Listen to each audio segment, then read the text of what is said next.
अस्सलाम वालेकुम स्टूडेंट्स, कैसे हैं आप सब। उम्मीद है आप सब ठीक होंगे।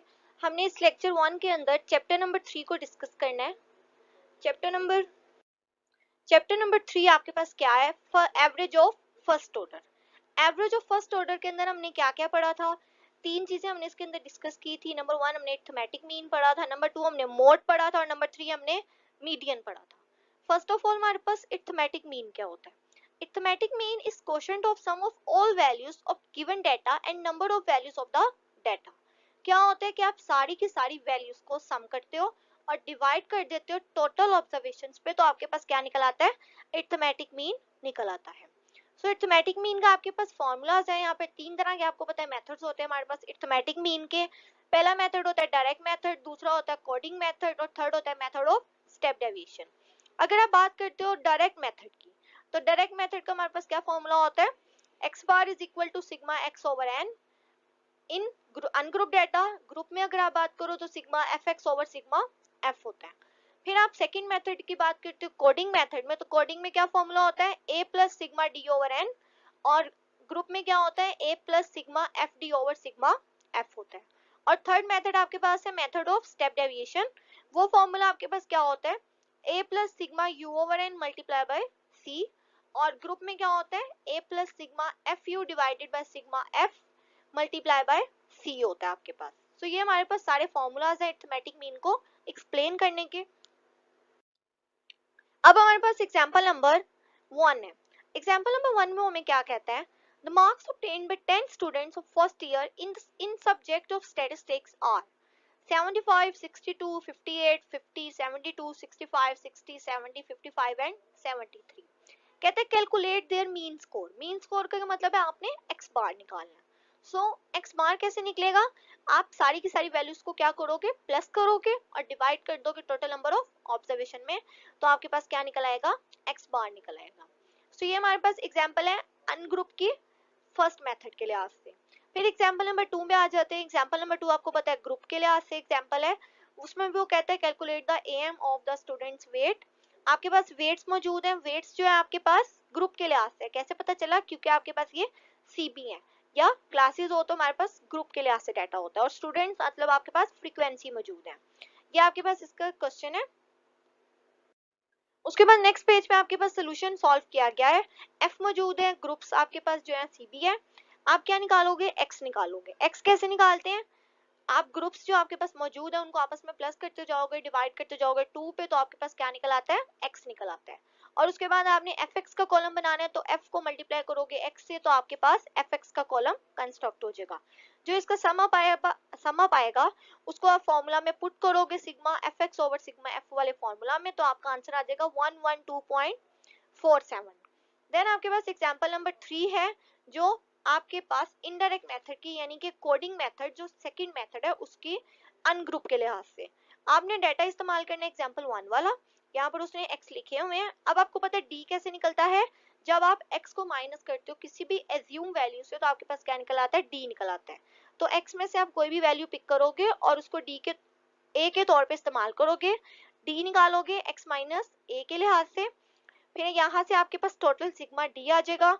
ए आपने जो वैल्यू एज्यूम की वो पुट करोगे फॉर्मूला के अंदर, सिग्मा डी का सम पुट करोगे और एन से डिवाइड कर दोगे, तो आपके पास क्या निकल आएगा? अरिथमेटिक मीन निकल आएगा कोडिंग मेथड के लिहाज से अनग्रुप डाटा में। देन आपके पास एग्जांपल नंबर 4 है। एग्जांपल नंबर 4 में आपने क्या करना है? इनडायरेक्ट मेथड यानी कि कोडिंग मेथड अप्लाई करना है पर ग्रुप के लिहाज से। अब वो किस तरह करना है? कि आपके पास जो एग्जांपल है सारा का सारा डाटा एग्जांपल नंबर 2 का है, उसी के ऊपर आपने कोडिंग मेथड अप्लाई करना है। सो आपके पास कॉलम जो एक्स भी पीछे हमने फाइंड किया था पिछले एग्जांपल के अंदर, तो इसमें आप डी का कॉलम बनाओगे और एफ डी का कॉलम बनाओगे और अपनी वैल्यूज का सम अप कर लोगे और एट द एंड क्या कर लोगे? फॉर्मूला के अंदर पुट करके आपका आंसर निकल आएगा। फिर अगर आप एग्जांपल नंबर 5 देखते हैं, तो एग्जांपल नंबर 5 पे आपने step of method of step deviation apply करना है। अब स्टेप डेविएशन का क्या मतलब होता है? कि कोई चीज डेविएट करना। एग्जाम्पल 5 में वो कहता है calculate the M by method of step deviation for the following data. आपके पास डाटा अगेन पिछले वाले टॉपिक का ही है। सो आप क्या करोगे? अपने एक्स सारे के सारे लिखोगे। अब आपने यू फाइंड करना है। यू आपको पता है कैसे फाइंड करते हो? जब आप एक्स को माइनस करते हो एज्यूम वैल्यू से और डिवाइड कर देते हो आप एज से यानी कि इंटरवल से, तो आपके पास क्या आ जाता है, u निकल आता है। अब हमने फर्स्ट ऑफ ऑल तो एज निकालना है, एज यानी कॉमन डिवाइजर। वो कैसे निकालते हैं, अनग्रुप में आपके पास जो सारे के सारे x मौजूद हैं, आप उन सबको डिवाइड करोगे किसी एक नंबर पर, अगर तो वो सारे के सारे एक नंबर पर डिवाइड हो रहे हैं तो वो आपके पास क्या निकल आता है, इंटरवल निकल आता है, यानी एज निकल आता है, कॉमन डिवाइजर। सो ये सारे के सारे x जो है आपके पास 5 पे डिवाइड हो रहे हैं, तो आपका कॉमन डिवाइजर क्या है, 5 निकल आया है। फॉर्मूला के अंदर आप वैल्यू पुट करोगे a plus sigma u over n multiply by c, तो आपके पास x बार का जो आंसर है वो आएगा 45.625। देन आपके पास लास्ट एग्जांपल है इस मेथड की, एग्जांपल नंबर 6। उसमें वो कहते हैं एग्जांपल नंबर 2 के डाटा के लिहाज से यहाँ पर method of step deviation apply करो। सो आप क्या करोगे, फर्स्ट ऑफ ऑल आप अपना एज चेक करोगे यानी c, तो आपके पास जो c भी मौजूद है आप उसके अंदर डिस्टेंस चेक करोगे कितना बन रहा है, तो वो आपके पास एज निकल आएगा। f भी आपके पास मौजूद है, x भी आप फाइंड कर चुके हैं, u फाइंड करोगे जो आपने पिछले टॉपिक में भी फाइंड किया है, पिछली वाली एग्जांपल में। u आपको पता है कैसे फाइंड करते हैं, x minus A divided by h, और एफ यू का कॉलम बना के फॉर्मूलाज के अंदर अपनी वैल्यू पुट कर दोगे तो आपका जो आंसर निकलेगा वो निकलेगा 112.47। सो ये हमारा अरिथमेटिक मीन का टॉपिक था। उसके बाद आ जाता है वेटेड अरिथमेटिक मीन।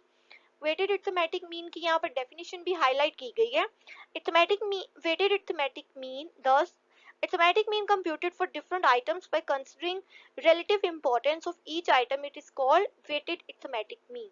जब आप हर वेट को मल्टीप्लाई कर देते हो हर ऑब्जर्वेशन से और उसको डिवाइड कर देते हो टोटल वेट से, तो आपके पास क्या निकल आता है, वेटेड अरिथमेटिक मीन निकल आता है। एग्जाम्पल नंबर 7 आपके पास वेटेड अरिथमेटिक मीन की है। कहते हैं student obtained 40, 50, 60, 80 and 45 marks in the subject of English, Urdu, Math, Stats and Pak Study respectively, assuming weight आपके पास 5, 2, 4, 3 and 1 है। अब वो कहते हैं फाइंड वेटेड अरिथमेटिक मीन, तो आप क्या करेंगे, अपने नीचे एक टेबल कंस्ट्रक्ट हुआ है, अपना सब्जेक्ट मेंशन करेंगे, मार्क्स लिखेंगे यानी कि x, वेट लिखेंगे यानी कि अपना w, और उसके बाद wx का कॉलम बना के सिग्मा wx निकालोगे, सिग्मा w निकालोगे और फॉर्मूला के अंदर वैल्यू पुट करके आपका आंसर आ जाएगा 55 मार्क्स पर सब्जेक्ट। तो ये वेटेड अरिथमेटिक मीन का आंसर आपके पास आ गया है। उसके बाद हम लोग नेक्स्ट टॉपिक पे चलते हैं। नेक्स्ट टॉपिक हमारे पास मोड है। मोड हमारे पास क्या होता है, most repeated value of the given data set. Mode को भी हम दो लिहाज से स्टडी करते हैं, पहला हमारे पास होता है अनग्रुप और दूसरा हमारे पास होता है ग्रुप के लिहाज से। अगर हम बात करें ग्रुप के अनग्रुप के लिहाज से, तो आपके पास मोड क्या होता है कि जो आपके डाटा सेट के अंदर मोस्ट रिपीटेड वैल्यू होती है वो क्या कहलाती है, मोड कहलाती है। आपके पास इसकी नीचे उसने मोड की टाइप्स बताई हुई हैं। इफ टू और more observation appear same number of times, तो इसको आप क्या कहते हो, यूनिमॉडल के, इसको आप डाई मॉडल कहते हो, मल्टी मॉडल और यूनिमॉडल। आपके पास तीन तरह की टाइप्स हैं। फिर नीचे इसके केसेस डिस्कस किए गए, नंबर 1 अनग्रुप और number 2 group data. Example number 13 में वो आपको कहता है following are the daily wages receive by 9 child labourers. आपके पास डाटा मौजूद है, find modal wage per day. तो आप क्या करेंगे, इस डाटा के अंदर चेक करेंगे जो वैल्यू या तो मोस्ट रिपीटेड वैल्यू आपका आंसर होगी, अगर मोस्ट रिपीटेड वैल्यू नहीं मौजूद तो जो वैल्यू सबसे बड़ी है वो आपका मॉडल ग्रुप होगा। तो इसके अंदर हमारे पास 40 मोस्ट रिपीटेड वैल्यू है, तो 40 इज योर मॉडल ग्रुप। उसके बाद एग्जांपल नंबर 14 में आपने क्या करना है, मॉडल ग्रुप फाइंड करना है। कहते हैं the following table give size of child shoe sold at the shoe shop of a city, find model size for the child shoe. So आपके पास साइज गिवन है और नंबर ऑफ पेयर्स गिवन है। आपने क्या चेक करना है, number of pairs में आपने अपनी हाईएस्ट फ्रीक्वेंसी देखनी है।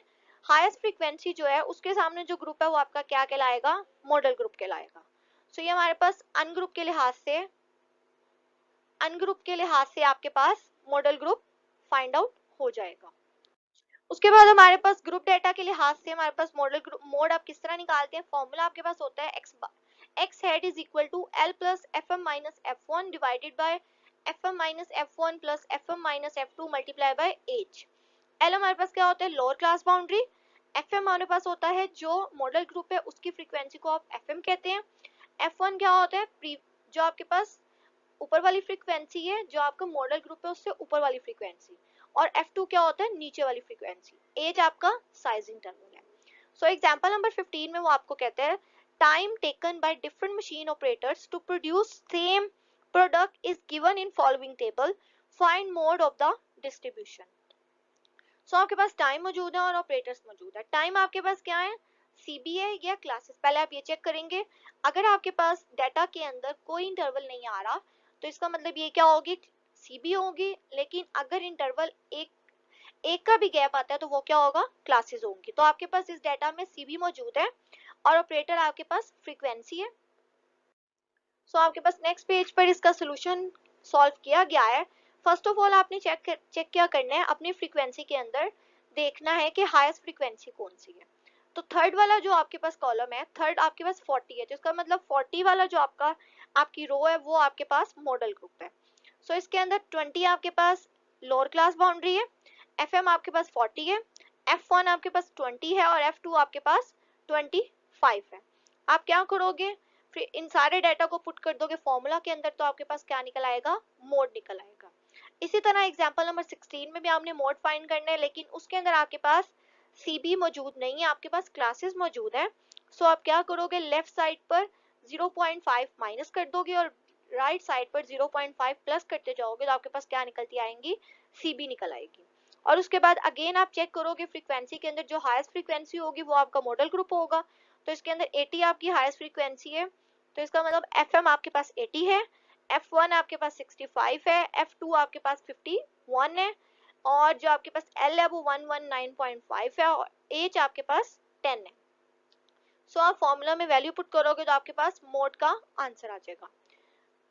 उसके बाद हमारे पास ग्राफिकल रिप्रेजेंटेशन है मोड की। तो आपको पता है मोड को हम लोग ग्राफिकली हिस्टोग्राम बनाने से, जब हम हिस्टोग्राम बना लेते हैं तो इसका मतलब क्या है, आप मोड को शो कर रहे हो।